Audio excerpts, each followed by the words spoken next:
వరుసగా వస్తున్న అరిష్టాల నుంచి గట్టెక్కేందుకు దైవంపైనే భారం వేశారు బీఆర్ఎస్ అధినేత కేసీఆర్. గత పాలనలో చేసిన అభివృద్ధి పనులు, స్కీమ్లపై వరుస ఆరోపణలు, పార్టీ అంతర్గత రాజకీయం తన సొంతింటి పరువును బజారు కేర్చడంతో ఉక్కిరి బిక్కిరవుతున్నారు గులాబీ బాస్.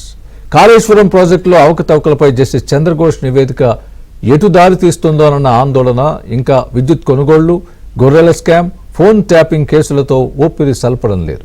అటు పార్టీకి ఇటు కుటుంబానికి మేలు జరిగేలా తాను నమ్ముకున్న దుర్గామాత అభయం కోసం కేసీఆర్ చండీయాగం చేస్తున్నట్లు సమాచారం.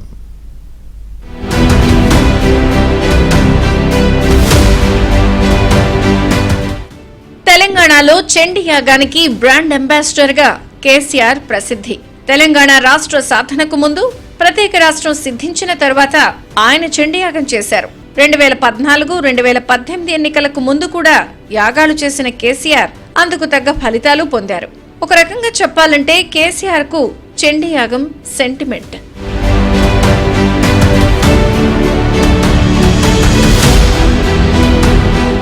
జీవితంలో ఎదురయ్యే కష్టాలు, సమస్యలు, వ్యాధుల నివారణకు యాగం, కోర్టు కేసులు, ప్రత్యర్థులపై విజయం సాధించడానికి దోహదపడుతుందని నమ్మకం. దుర్గాదేవి యొక్క వివిధ రూపాలను పూజించడం ద్వారా ఆమె అనుగ్రహాన్ని పొందేందుకు చండీయాగం చేస్తారు. కష్టంలో ఉన్నప్పుడు శత్రువుల నుండి రక్షణ పొందేందుకు, జీవితంలో ఎదురయ్యే కష్టాలు, సమస్యలు, వ్యాధుల నివారణకు ఈ యాగం చేస్తారు. ఒక వ్యక్తి జీవితంలోని ప్రతికూల పరిస్థితులను, అడ్డంకులను తొలగించి విజయం సాధించడానికి చండీయాగం దోహదపడుతుందని చెబుతున్నారు పండితులు. ఇక కోర్టు కేసులు, ప్రత్యర్థులపై విజయం సాధించడానికి ఈ యాగం దోహదపడుతుందని నమ్మకం. చండీయాగం చేయడం వల్ల ఆరోగ్యం మెరుగుపడి సంపద లభిస్తుందని నమ్మేవారు కూడా ఉన్నారు. ఇక ఏదైనా శుభకార్యం ప్రారంభించే ముందు చండీయాగం చేస్తే ఆ కార్యక్రమం విజయవంతంగా పూర్తవుతుందన్న విశ్వాసం కూడా ఉంది. ఇంతటి మహిమాన్వితమైనందువల్లే కేసీఆర్ తరచూ చండీయాగం చేసేవారు. ఆయన చేసిన యాగాలన్నింటిలో అయిత చండీయాగాన్ని చాలా గ్రాండ్ గా చేశారు.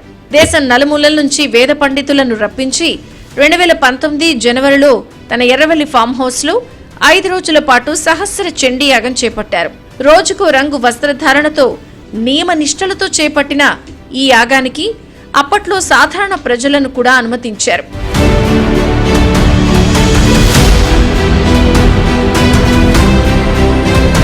లక్షలాది మంది భక్తులు ఎర్రవెల్లి తరలివెళ్లి చండీయాగాన్ని తరించారు. అప్పట్నుంచి రాజకీయ నాయకులు కేసీఆర్ చేసినంత స్థాయిలో కాకుండా తమ కోరికల సిద్ధి కోసం ఇతోధికంగా చండీయాగం చేయించుకున్నారు. ఒక్క మాటలో చెప్పాలంటే కేసీఆర్ ట్రెండ్ ను పార్టీలకు అతీతంగా పలువురు నేతలు ఫాలో అయ్యారు. రాజకీయంగా అడ్డంకులను తొలగించుకునేందుకు యాగాలు చేసి విజయం సాధించిన కేసీఆర్ 2023 ఎన్నికలప్పుడు కూడా చండీయాగం చేశారు. కానీ కేసీఆర్ కు యాగఫలం లభించలేదు.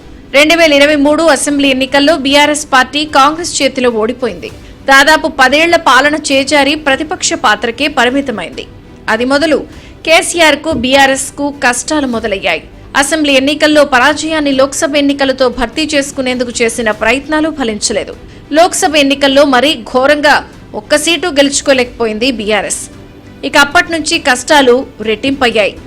10 ఏళ్ల పాలనలో చేసిన ఒప్పందాలు, వివిధ శాఖల స్కీముల్లో జరిగిన స్కామ్లు, తాను కట్టిన కాళేశ్వరం ప్రాజెక్టు ఎన్నికలకు ముందు కూలింది. కొత్తగా వచ్చిన రేవంత్ సర్కార్ విద్యుత్ కొనుగోళ్లపై కమిషన్ వేసింది. తెలుగు రాష్ట్రాల్లో సంచలనం సృష్టించిన ఫోన్ ట్యాపింగ్ కేసు, ఇలా వరుస కేసులతో ఉక్కిరిబిక్కిరవుతోంది బీఆర్ఎస్ పార్టీ. ఇక సొంత పార్టీలో ఇంటి పోరు కేసీఆర్ ను ఊపిరి తీసుకొనివ్వడలేదు. అధికారం కోసం అన్నా చెల్లెళ్లు కీచులాట కొన్నాళ్ల పాటు 4 గోడల మధ్య నలిగింది. లిక్కర్ కేసులు అరెస్ట్ అయి తిరిగి వచ్చిన తర్వాత ఏం జరిగిందో తెలియదు. కానీ అమెరికా టూర్ వెళ్లిన కవిత అక్కడి నుంచి లేఖ ద్వారా ఒక బాంబు పేల్చారు.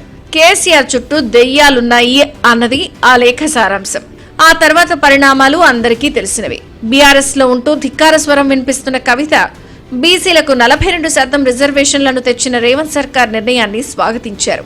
తన సంస్థ జాగృతితో కలిసి సంబరాలు చేసుకున్నారు. ఇది బీఆర్ఎస్ ను మరింత రగిలించేలా చేసింది. వర్కింగ్ ప్రెసిడెంట్ గా ఉన్న కేటీఆర్ నాయకత్వంపై పరోక్ష విమర్శలు గుప్పించిన కవిత ఆదివారం నేరుగా వాగ్బాణాలు సంధించారు. ఇప్పటికే అనారోగ్యంతో ఉన్న కేసీఆర్ ఓవైపు ప్రభుత్వం నుంచి కేసులు, నేతల అరెస్టుల భయం, మరోవైపు సొంతింటి పొలిటికల్ సెగ, ఇంటా బయట వరుస ఉపద్రవాలు చుట్టుముట్టడంతో దైవంపైనే భారం వేశారు కేసీఆర్.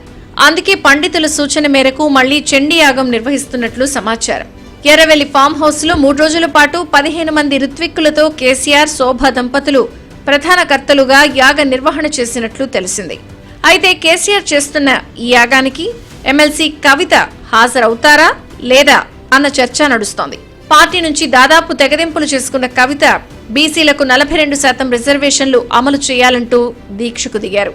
గతంలో ఏ పని చేసినా తల్లిదండ్రుల ఆశీర్వాదం తీసుకునే కవిత ఇవాల్టి దీక్షకు ముందు కన్నవారిని కన్నెత్తి కూడా చూడలేదు. తన భర్త అత్తమామల ఆశీర్వాదం తీసుకున్న కవిత దీక్షకు వెళ్లారు. తనను సొంత అన్నే తిట్టిస్తున్నారని ఓపెన్ అయిన కవిత తల్లిగారింటికి ఇక రామ్ రామ్ చెప్పేసినట్లేనా లేదా అనే దానిపై రకరకాల ఊహాగానాలు వినిపిస్తున్నాయి.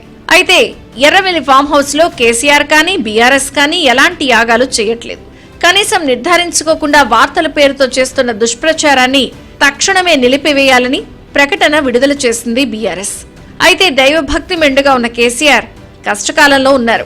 అందున శ్రావణ మాసం మంచి రోజులున్న నేపథ్యంలో ఆయన యాగం చేస్తున్నా ఆశ్చర్యపోనవసరం లేదంటున్నారు.